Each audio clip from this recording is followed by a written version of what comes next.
वर्ग 24 तन्हा वग्गो प्रमादयुक्त आचरण करणाऱ्या माणसाची तृष्णा मालुवा वेलीप्रमाणे वाढते. तो वनातील वानराप्रमाणे फलाची इच्छा धरून दिवसामागून दिवस भटकत असतो. ही आसक्तीस्वरूप जहरी तृष्णा ज्याला जखडते, त्याचे शोक वर्षाकाली वाढणाऱ्या विरण गवताप्रमाणे वाढत जातात. जो या आसक्तीरूप सोडण्याला कठीण अशा तृष्णेचा या लोकात पराभव करून तृष्णेला जिंकतो, त्याचे शोक कमळावरच्या जलबिंदूप्रमाणे गळून पडतात. जेवढे तुम्ही येथे आला आहात, त्या तुमचे कल्याण असो. तुम्हाला मी सांगतो की जसे विरण गवतासाठी विरणाचे मूळ खणता, त्याप्रमाणे तृष्णेचे मूळ खणून काढा.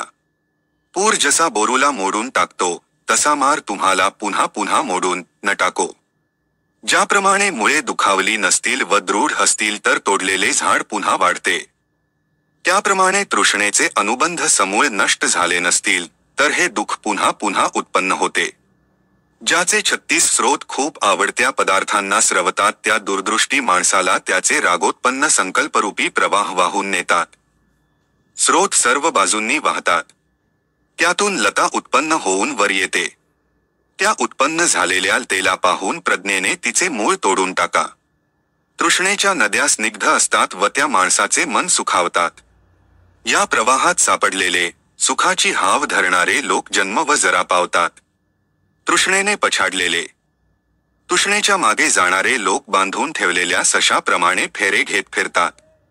संयोजनांच्या आसक्तीत बद्ध असलेली ती प्रजा पुन्हा पुन्हा चिरकाल दुखात पडते. तृष्णेने पछाडलेली प्रजा सशाप्रमाणे फेरे घेत फिरते.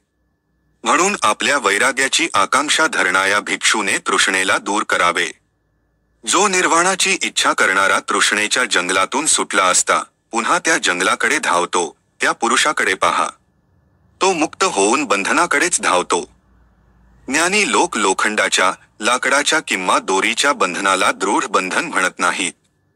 मणिकुंडलांची आसक्ती आणि मुलाबाळाविषयी अपेक्षा हेच दृढ बंधन होय, असे धीर पुरुष म्हणतात. जे अवनत करते, शिथिल भासते, पण सुटण्यास कठीण असते, त्यालाही छेदून कामसुख त्यागून निरपेक्ष होणारे लोक प्रवर्जा घेतात. स्वतः केलेल्या जाळ्यात सापडणाऱ्या कोळ्याप्रमाणे जे कामासक्त असतात, ते प्रवाहात सापडतात. धीर पुरुष त्यालाही सोडून निरपेक्ष होऊन आणि सर्व दुःखांचा त्याग करून परिव्राजक होतात. पुढचे सोड, मागचे सोड, मधले सोड, संसाराच्या पार हो, सर्वत्र मुक्तचित्त होऊन तू पुन्हा जन्मजरा पावणार नाहीस. जो माणूस वितर्काने पछाडलेला, तीव्र रोगी, देहाला शुभ समजणारा आहे, त्याची तृष्णा आणखी वाढते. तो बंधन अधिकच दृढ करतो.